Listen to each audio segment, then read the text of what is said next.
Her thumb slides under the envelope's flap, one everyone swore they'd leave sealed. And the second it tears, the ballroom lights flare as if someone hit a switch. The suspended projector coughs to life, flooding the floor with last night's slow dance footage, her own voice narrating vows she never said. Damp roses scent the room. Silence slices the air. Something is wrong.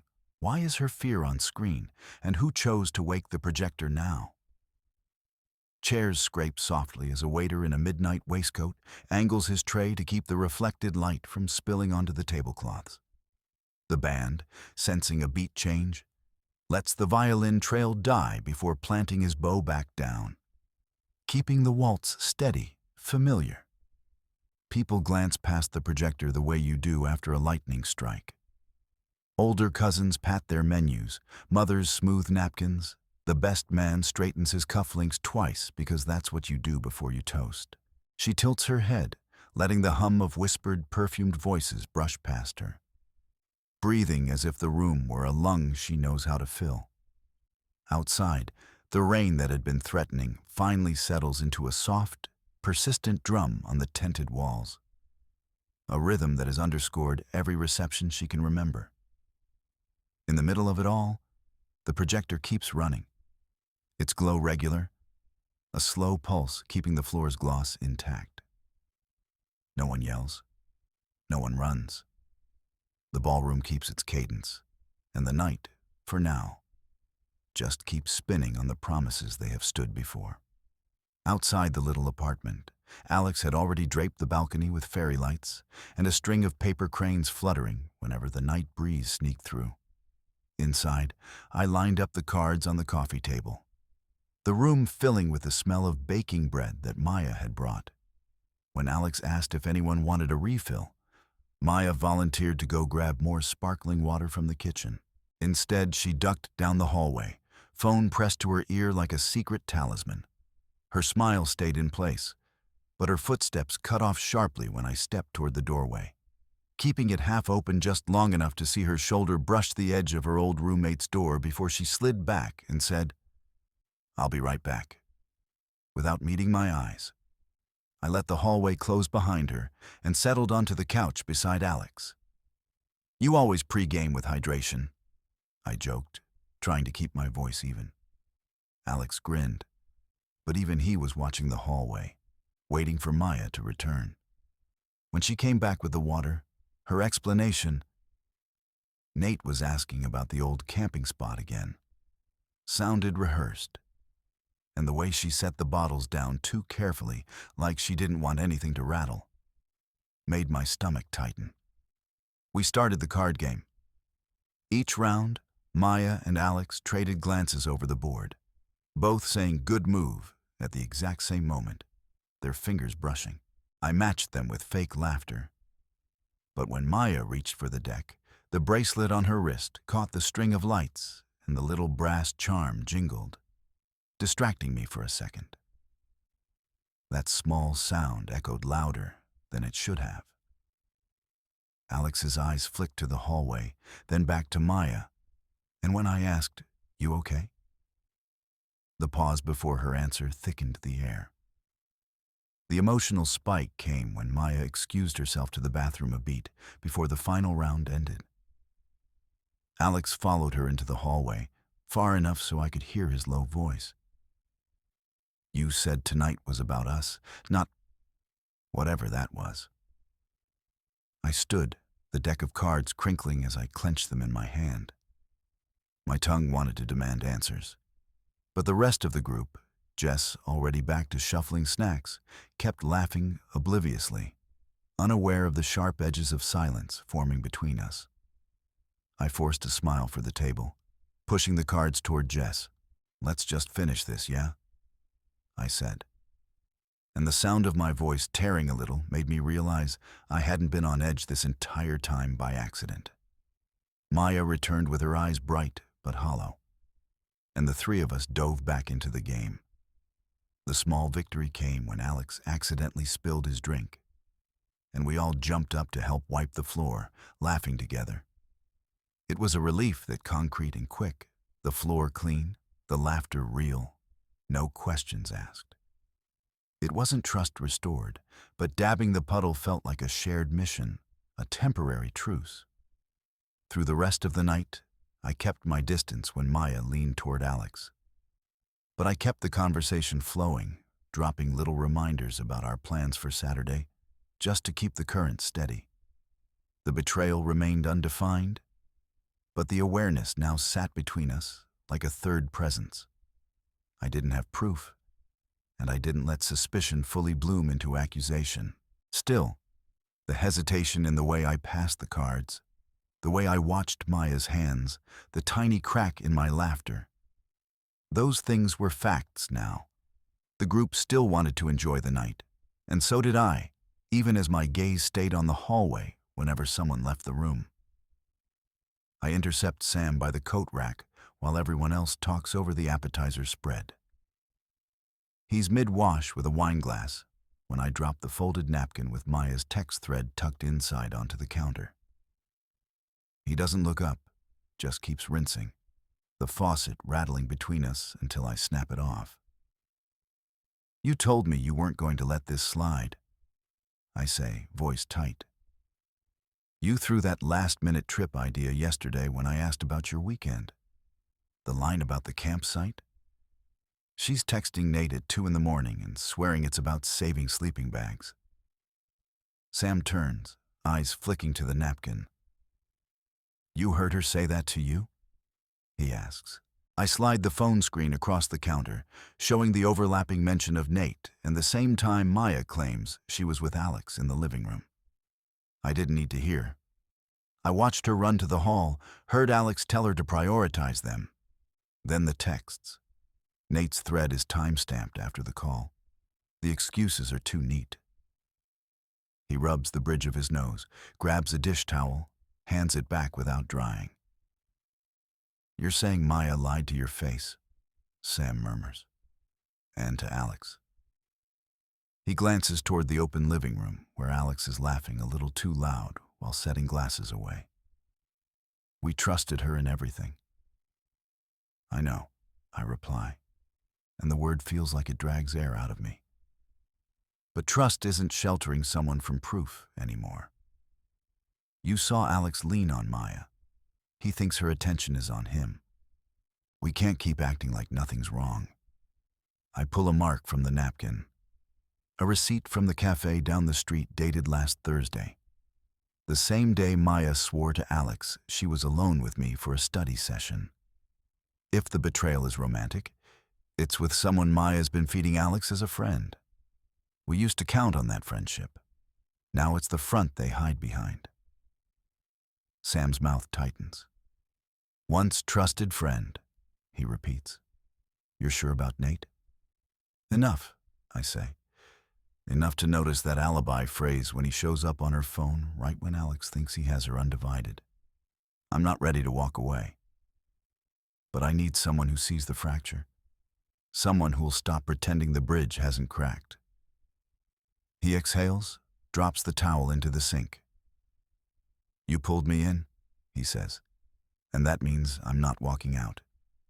I'll keep Alex away from late-night texts tonight. I don't know what else to do besides not let them be alone with their phones." We hear Alex call my name from the living room. "Maya's making a new drink. Are you coming?" And I look toward him. Sam's hand finds mine on the counter for a heartbeat, a brief anchor. "Tell him you're going to help with cleanup," he mutters. "I'll be the one to say we should designate shifts. If anything untoward happens tonight, you and I document it." The moment loosens something taut in me. The tension between Sam and me becomes a small, sharp reward. An agreement formed quietly in the hall, a shift in allegiance, a refusal to let betrayal slide. The truth stands there between us now. No more denial. Sam nods, the smallest lift of his chin almost imperceptible, but it's a release. "We watched them divide the room," he says, and I nearly expect Alex to glance back, but he doesn't. We're watching now, I add. We're not pretending anymore. The kitchen still smells like charred rosemary, half-empty wine bottles clinging to the table like witnesses. Sam clamps the lid on the last container, then flicks open his phone, scrolling fast enough that the screen flashes. Listen, he says, thumb hovering over a file labeled Maya, Nate. He sets the phone on the counter between us and presses play. Maya's voice, low and raw, spills out. I don't know what I'm doing anymore.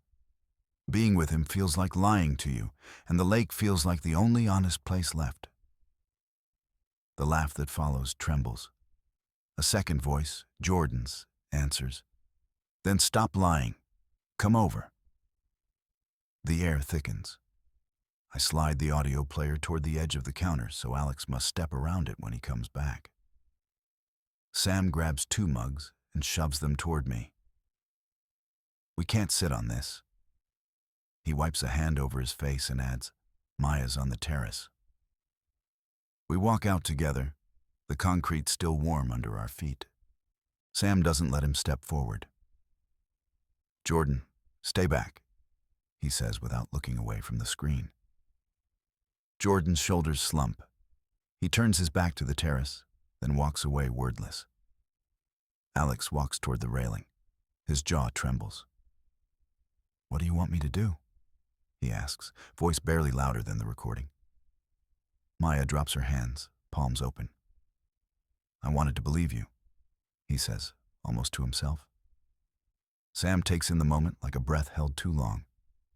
I set my palm on Alex's forearm, cold but steady. You need to hear everything, I say. We can document this. Let it stop escalating with silence. Alex nods, eyes hollow, then leans against the railing so hard wood creaks. Maya's shoulders shake. The moonlight catches a tear that doesn't fall. Jordan's absence echoes louder than any confrontation. Sam lifts his phone again, scrolling to a blank note, typing each timestamp we now own. The payoff isn't peace. It's the clarity that something cracked beyond repair. Alex finally turns away from Maya, toward the house, toward the friend who just left, toward the night we all promised to keep. The truth sits heavy in the air, and we own it now. I drag the trash bag into the kitchen, heels of plastic crunching against tile. The living room still smells faintly of cinnamon from the untouched cider pitcher. Alex sits on the far end of the couch, palms pressed on knees, eyes trained on the coffee table where the recorder still glints. Priya perches on the armrest beside him, shoulders turned toward him like a wall. Logan leans against the doorway, arms folded, keeping his distance from both me and Maya, who hovers near the hall closet with her sleeves rolled over her hands. Jordan is nowhere to be seen. When I mentioned the recorder, he ducked into the backyard with a cigarette, then came back only to slump at the kitchen bar in silence. Sam stands by the bookshelf, phone in hand, ear pressed to the speaker, as if waiting for the next message to break open. Everyone here? I call, and the room tightens. Maya nods once without looking up. Alex lifts his chin. Priya scoots down to sit beside him, elbow brushing his thigh. Though her gaze tracks me whenever I cross the room. I grab the stack of napkins from the counter, toss them on the coffee table, and plant myself on the floor opposite Alex. We need to lay out what each of us saw and what we knew, I say. No deflection, no waiting for someone else. The air sharpens. Logan crosses the room to the opposite wall, heels squeaking, shadow pressing between Maya and the rest of us. I knew Maya was meeting Jordan last weekend, but I didn't know there was anything happening. He says in a tight voice, eyes sliding past my head to check if Sam is recording. Sam flips his phone toward the table, the screen bright with a timeline of messages. You were copied, Logan, Sam states. And I've got the timestamp from Maya's message to Nate that matches Jordan's reply. Maya's hand goes to her throat. She takes a step forward, but Priya's foot nudges the couch frame as if to keep her anchored. Alex, Maya begins. I'm not asking you for explanations. Alex cuts in, voice low. He swivels to me. Can you read what Sam has? I swipe my thumb across the screen, holding it up so everyone can see the bubble trail. Weekend plans, retreat promises, forgotten meetups. The message with Jordan is marked delivered. Priya's mouth moves, searching for words, and then she looks at Maya directly. You said you were scouting a campsite, she says. I was part of that group. None of us knew there was someone else. Her fingers wrap tighter around the cushion. Logan steps closer to Maya without touching her, as if proximity shows he's still paying attention. Maya's voice cracks again, and this time Jordan appears in the doorway, hands shoved into his hoodie, eyes darting between floor and ceiling. He doesn't say anything. He just walks to the hallway and waits with his back to the mirror. You all want answers, Maya says. Here, I did it. Her admission falls dead in the room. Sam sets the phone down and leans forward. I'm not taking sides, he says. But these logs are the same ones we hand over if someone denies it later. Priya reaches out, but her hand stops midair and returns to her lap. Listen, Alex says. There's no going back to how things used to sit on this couch. We all know that now. He stands, and his chair scrapes loudly. Maya flinches. I'm not here to get forgiven, he continues. I'm trying to know who was involved when I wasn't looking. The look shifts to Logan and Priya. Logan nods once, tight-lipped, and moves toward the hallway to join Jordan. He stops halfway, puts his palm on the frame, and then turns back. I'm walking with them out, he says. But I'm not letting Maya disappear into silence tonight. He takes Jordan's shoulder with one hand, and Jordan finally looks up. You're not alone, Logan murmurs. Then he goes outside, leaving the door open just enough for the cold to creep in.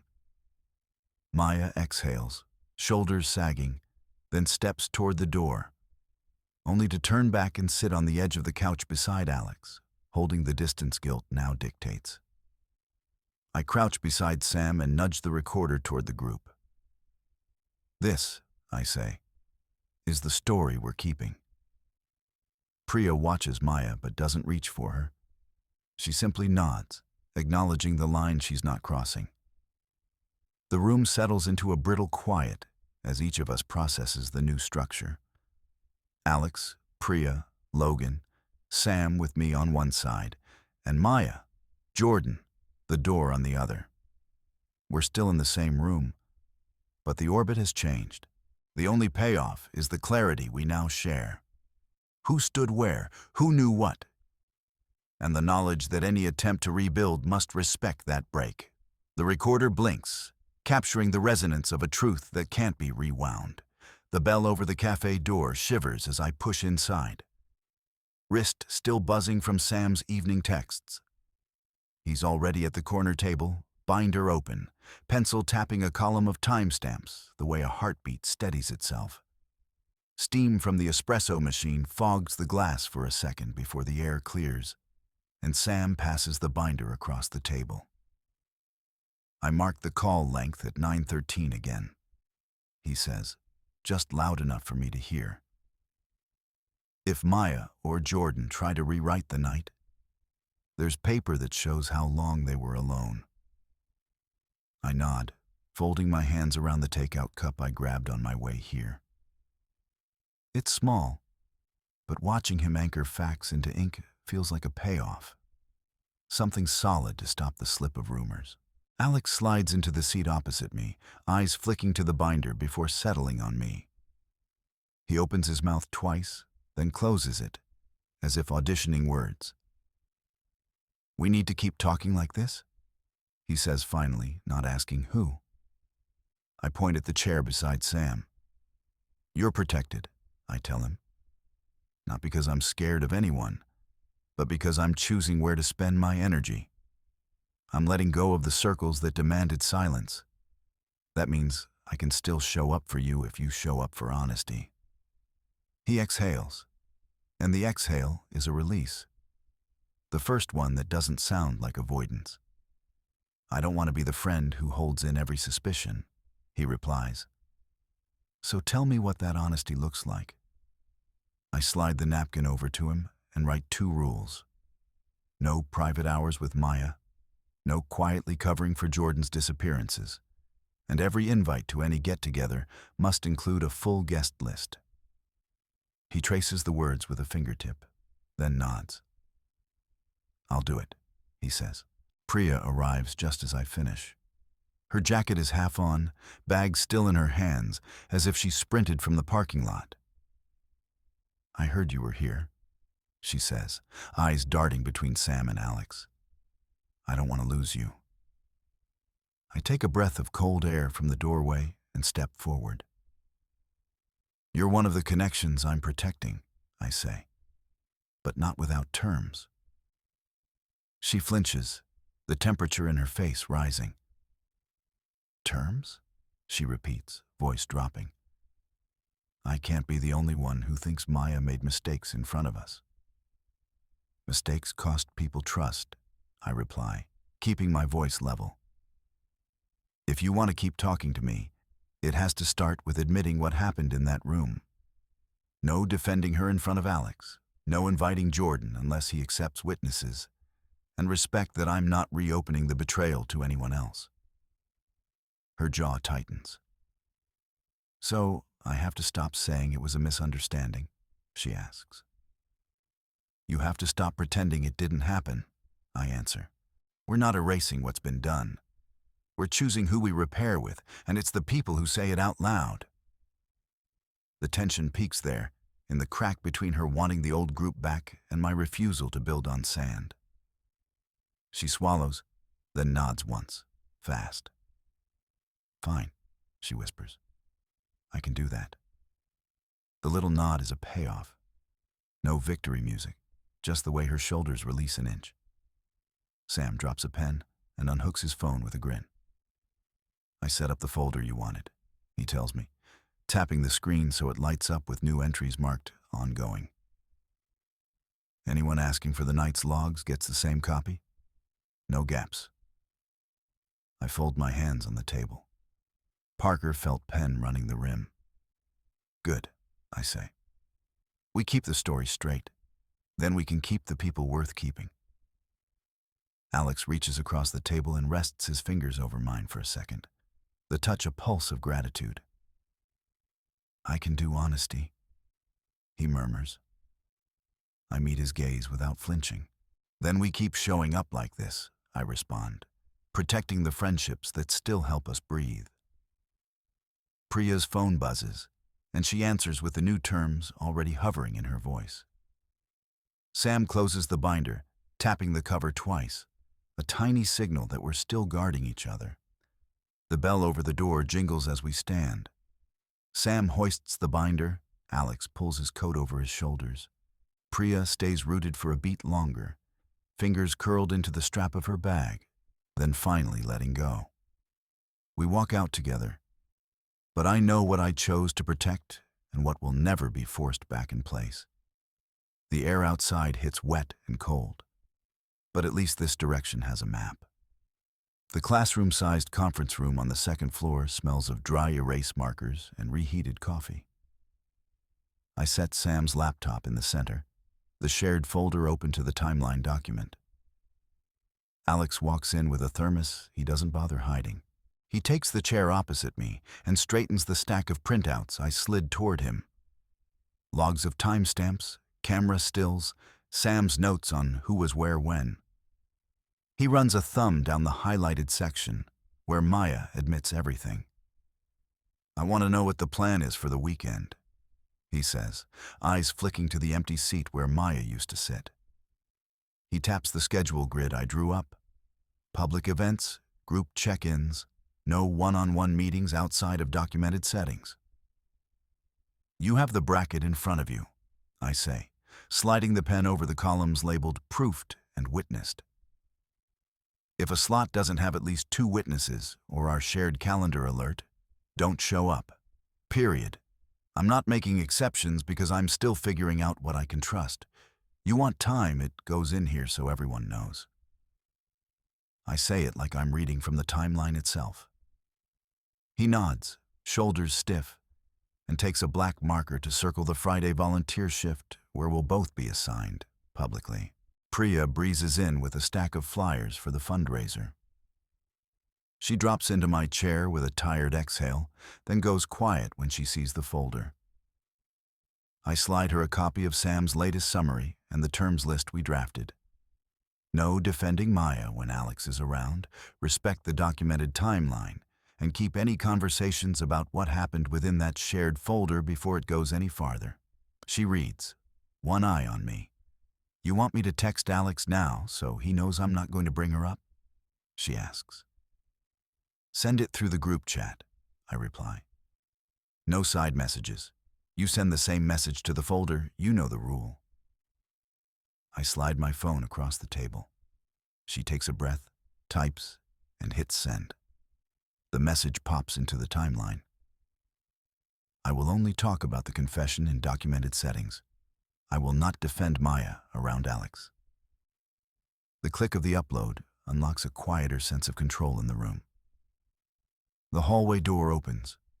Jordan steps in, a hesitant smile, holding a notebook. Sam ducks in with a clipboard and intercepts him outside. Jordan, this isn't the time, Sam says, voice sharp and calm. You can't just drop in. We have walls up for a reason. You've read the folder, you know the schedule. Leave a note with me and I'll pass it along if it needs to be seen. Jordan opens his mouth, closes it. He looks back at me through the glass wall and lifts his chin once, then turns away. Sam halts him with a hand on his forearm, handing him a small envelope I already told him to expect. Jordan slips it in and leaves. Inside, Alex watches through the glass, jaw clenched, the tension pulsing new but familiar. Priya rubs her palms together. I pull the envelope from Sam after he comes in, tear it open, and find a single sheet. I understand the boundaries. I won't come back tonight. I'll give you space. No request, no attempt to bend the rules. I slide the page into the timeline folder next to Sam's log. The act of placing it there is the closest thing to a payoff. Proof the boundaries we set are being asked for and respected, even reluctantly. Alex speaks without looking away from the door. If anything else happens, I text Sam first. I don't go off-grid. He flicks a glance at me. And if you need to rearrange any of these slots, you tell me, and I don't argue. I nod, the pen shaking slightly as I add his initials to the schedule. The room feels smaller now, but clearer. Priya jots down the fundraiser dates. Sam snaps a photo of the filled-in grid and uploads it. We all stand. The rules stay. The betrayal stays recorded. For the first time in days, I feel a tiny seam closing. Not back together, but tight enough to hold the new shape. In the hush after Jordan's retreat, the kitchen hummed faintly with the ritual of cleaning. But the air carried a different charge. Alex stood by the counter, hands wrapped around a glass of untouched water, eyes on the packet Sam had set down. Pages of dates, lines of light that could no longer be erased. Priya remained beside him, her hand resting on the small of his back. Gaze steady, never drifting toward Maya's silent chair.